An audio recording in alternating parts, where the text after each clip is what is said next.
তোমার স্বপ্ন অনেক বড়, কিন্তু তোমার কাছে সময় অল্প। তোমার স্বপ্ন যে আমি অনেক বড় বাড়ি তৈরি করব, কিন্তু তোমার কাছে টাকা অল্প।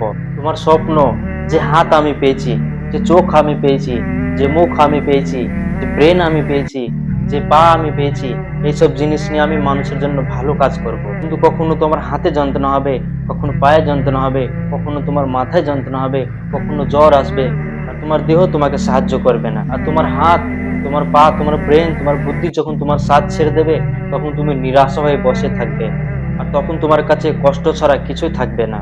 কিন্তু তুমি আমার কিছু কথা শোনো, আমি তোমাকে কথা দিয়ে কিছু সাহায্য করব। জীবনে যদি তুমি কিছু করতে চাও, তাহলে বাইরের মানুষ কখনো তোমাকে প্রথমে বাধা দেবে না। একটা মানুষের সব থেকে বড় শত্রু কি হয় তুমি জানো? সেটা বাইরে মানুষ হয় না, ভিতরে মানুষ হয়। আর আমার শত্রু আমি নিজে। আমার ভিতর থেকে একটা চিৎকার আসবে, তুমি ভালো কাজ করো না, খুবই কষ্ট হবে।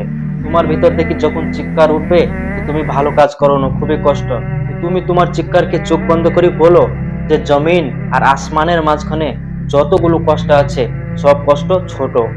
তাহলে সব থেকে বড় কষ্ট কি? তো আমার মনে বলে সব থেকে বড় কষ্ট হলো একটা মায়ের।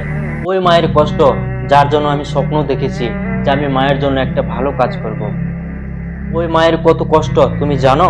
একটা মানুষের শরীরের ভিতরে যত রকম হাড় থাকে, সেই হাড়গুলোকে যদি এক জায়গায় নিয়ে এসে যদি ভেঙে দেওয়া যায়, তাহলে ওই ব্যথা যন্ত্রণার কারণে সেই মানুষটা মারা যাবে, সহ্য করতে পারবে না। কিন্তু দুনিয়াতে যদি কোনো নারী একটা শিশুকে জন্ম দেয়, ঠিক অতটা ব্যথা যন্ত্রণা সহ্য করে। তো আমার মনে বলে এর থেকে বড় কষ্ট আর দুনিয়াতে হইতে পারে না, যত কষ্ট একটা মা সহ্য করে।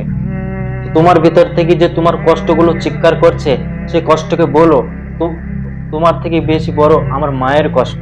স্বপ্ন বড়, সময় অল্প, কিন্তু তুমি হার মেনো না। তুমি যেটা চাচ্ছ সেটাই হবে। তবে তুমি এরকম স্বপ্ন দেখো না যেটা দিয়ে মানুষের ক্ষতি হবে। তুমি এরকম স্বপ্ন দেখো যেটা দিয়ে দুনিয়ার সমস্ত মানুষের উপকার হবে। আর তুমি মেহনত করতে থাকো, তারপরে আল্লাহর উপরে ছেড়ে দাও। আল্লাহর উপরে ভরসা রেখে তুমি ভালো কাজ করতে থাকো, কারণ আল্লাহ সুবহানাহু ওয়া তাআলা যেটা তোমাকে দেবে বলেছে, ওইটা তুমি পাবে পাবে। দুনিয়ার কোনো মানুষের ক্ষমতা নেই সেটা তোমার থেকে কেড়ে নেবে। আর যেটা তোমার কপালে নেই, দুনিয়ার কোনো মানুষের ক্ষমতা নেই সেটা তোমাকে দিয়ে দেবে।